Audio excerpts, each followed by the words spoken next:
Hello, I'm Dr. Mikey Mewborn, and this is Church Ministry. Today we're looking at the topic, the Group Facilitator. I love this topic because I love the idea of groups. There are a lot of different sayings that speak about groups. For instance, birds of a feather flock together. That's a wonderful little saying because it speaks of many ways that groups come together. They have similar traits, they have similar characteristics. Maybe they're at a similar time in their lives. Maybe they're around the same age. Whatever it might be, people come together for different reasons. But sometimes when we're coming together for an objective or to reach a certain goal. Maybe it's a ministry that we want to accomplish. Maybe it's some kind of task that we want to accomplish. And in that type of group, we need a group facilitator, someone that's going to run the show, who's going to keep everybody on task. And that's what this lesson is all about. It's about the group facilitator. It's good to be with you. Let's begin. Hello and welcome to Church Ministry.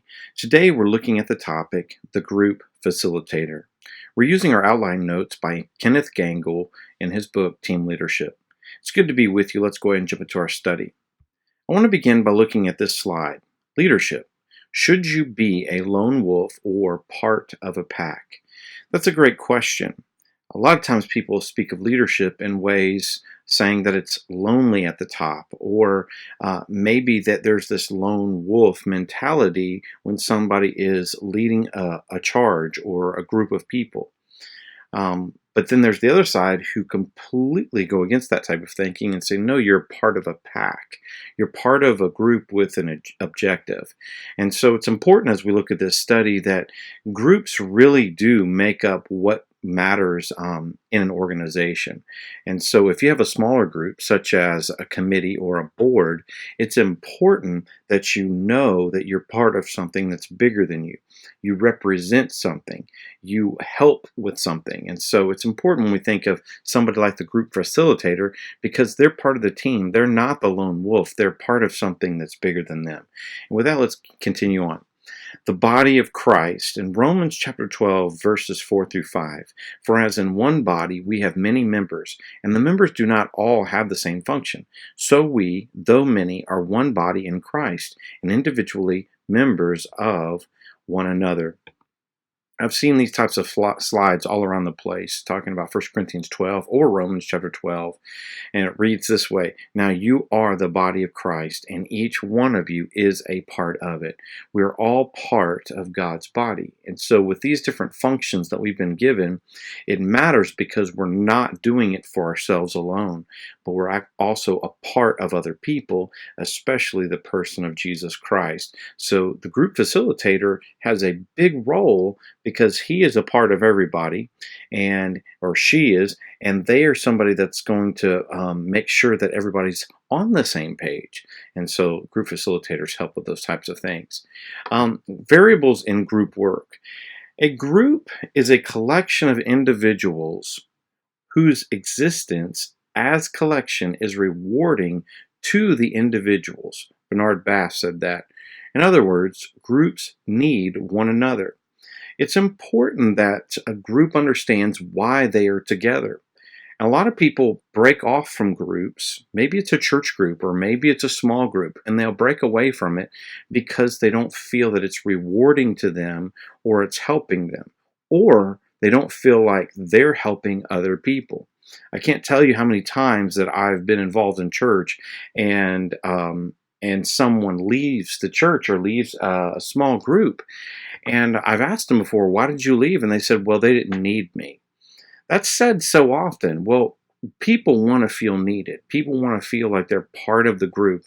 And so it's important for churches and small groups and organizations in general to make everybody not just feel needed, but make sure that we use their giftedness, or what are their areas that God has supernaturally gifted with them that they can pour into our organization. And so those are important when you're looking at a definition and understanding what is a group of people anyways. So that's very important to think about. Next, we look at, in the idea of the definition of a group, we think of the background of the members, we think of the lifespan of the group, we think of the participation within that group, whether it's required or voluntary. So I want you to think about this. When we're trying to define what a group really is, we're talking about what is the background of the people that are involved. So what do they bring to the table? If somebody comes in and they have a great background in marketing or communication, then they'll be helpful in that aspect of the meeting. If there's some people that are very good with presentations, then they might be the best person to be used in the presentation. If there's somebody that's very good with note taking or making sure that things are in order and organized and reports can be made, that might be best for a secretary type of person. And then we might pick the chairperson for that group or the group facilitator. They may be somebody that usually sees the big picture. And so you want to see the background of people. You want to see how long should this group stay together with the lifespan of a group, and then the participation. What kind of people are going to be on this board? Are they going to be required? Are they going to be voluntary? Who's going to be involved in this group? And I think that's just important when you look at it. Hey, here's a group of football players, and they are huddling up. And what they're doing is they're bringing together all of their backgrounds, they're bringing together all their knowledge, they're bringing together all their workouts, and they're bringing together everything that they've already executed. They're bringing it onto the field, they're huddling up, talking about the next play, and they all know the next play, or they all know what the next play should be. Now the quarterback's going to share that with them, tell them what that play is, and then they are going to go from this huddle to execute the play against an opponent. It's a really neat concept, the huddle, because it brings together every aspect of what the coaches have taught you, what your teammates have taught you, what you've endured up to that point. And there might be things that you're going through at that time, such as you're going through a difficult time at home, or maybe there's pain. Maybe you feel pain in your left shoulder or on your right leg. So those types of things come into the huddle. Those types of things go into the play. And so it's important when you think of a group facilitator that you see some of these areas. Where are people at as they're coming in? I think that's kind of neat when you think about it. Components of leadership groups. Now, there's a lot of components with leadership groups, but the first one begins with belonging. The next one is role taking. So do we belong? How do we belong? What makes us have that sense of belonging? And then role taking. What's going to be our role, our status and identity, and then affection toward other people, and then sensitivity to process. You get this idea of my role is. Now, when we think of components of leadership groups, I want to kind of hone in on these for just a moment, because I think when you start to see these for what they really are, you start to feel a part of something. You start to feel a part of what's really taking place. And so you start to see where everybody is and the objective that they're trying to go for. The group should have some kind of camaraderie to them. There should be something about that where they're accepting the responsibilities. There's a status to each one of them, what they're doing. They belong. There's sensitivity in that. And then there's kind of a kindness or a love for one another. You're living life with one another as you try to pursue something. So those things are really good when you're thinking about what your role is in all of this. Also, understanding group behavior. Background. Know your people. Know them. If you think of the group facilitator, it's important. The group facilitator knows who's coming into the room. What have they kind of been through up until this point? Know them. Then the participation pattern. How involved are the people that are in the group? Are they halfway in, or are they all in? Are they people that they have a track record of saying they get involved and then they just kind of they get excited and then they just drop out? I've known several people in my life that have been this way, that they promise you that they are all in and I'm going to put all my effort in and they're going to be there at every meeting, and then the next thing you know, after about 3 meetings, you just don't see them much anymore and you're wondering what happened to them. And then when you ask them, they said, "Yeah, I just couldn't make it. I don't know if I'm a great fit for the team anyways." And then before you know it, they've completely backed out. So know the participation pattern within a group as well. There has to be open communication, meaning this: all voices matter. The group facilitator must realize and must understand that all voices matter. It's not just the ones who feel like they have a lot to say that have something to say. It might be the ones that are quieter than everybody else. They might be the most important people to talk in that moment. And so it's important for the group facilitator to see these things. Also, with understanding group behavior, there's a few things that I think are very important for this. Sociometric pattern. This is the tendency for subgroups. Now, what this means is that there are, within groups, a lot of times people will pull away into their own subgroups. People that they are that they're more familiar with, people that they've maybe talked to before in the past, or maybe they're just people that seem to dress alike, or maybe they're people that have the same types of interests. Well, these people will find their own groups. If it's younger people, a lot of times younger people find other younger people to connect with. If it's older people, sometimes they'll find older people. And you see this pattern that happens, and you have to be careful about this. That's okay. There's no problem with these subgroups creating, but it's important that you keep the whole group together. Also, procedures. There's formal versus informal when it comes to procedures and the way that things are done. Not everything that needs to be written down, not everything that a group facilitator does or implements needs to be a part of the procedures booklet. Actually, it could just be something informal. It's us getting together. It's us creating something. It's us having fun. There's a lot of different opportunities here, and some things just aren't written down because they're expected. It's just something that we do. And maybe group dynamics change that as you go, so something to think about there. And then goals, setting up goals. Group facilitators it's important that they understand and learn how to set up goals, how people work together, because if they don't, they'll find themselves in a tough spot here. I wanted to kind of give you this little picture here. I think it's beautiful when we're talking about subgroups and sociometric patterns. Birds of a feather flock together.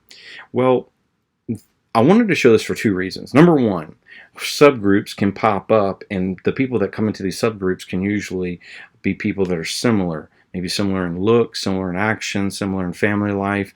Maybe it's that moment in time in their lives when they're having little kids. Whatever it might be, there's a tendency for subgroups. But the important thing that the facilitator must do is figure out a way to get everybody on the same page and having something in common, not just our objective, but maybe through this objective we come up with some things that we all enjoy. Maybe there's some areas that will help us and get us out there doing some fun things. Maybe it's a sporting event. Maybe it's something where it's leadership training. Maybe it's a ropes course type of thing. But the group's facilitator should work on those things and really make sure that everybody's on the same team and working together well. Characteristics of a group oftentimes include size of the group, goals, norms, structures, different roles, interaction, collective identity. I definitely think when you're thinking of the characteristics of different groups, you see most of these things. The group facilitator must take these things and see the bigger picture.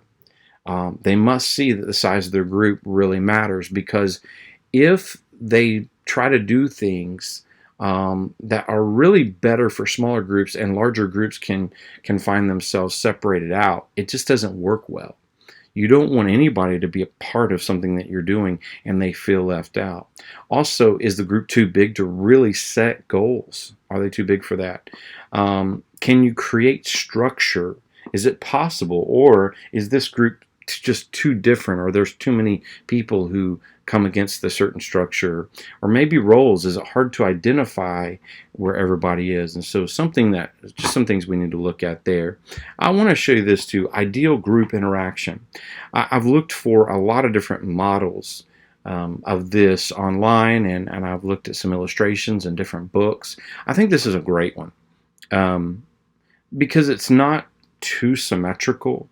It's more along the lines of being organic. It's people have different makeups. Now, if you can just imagine that each of these dots represent different people, okay?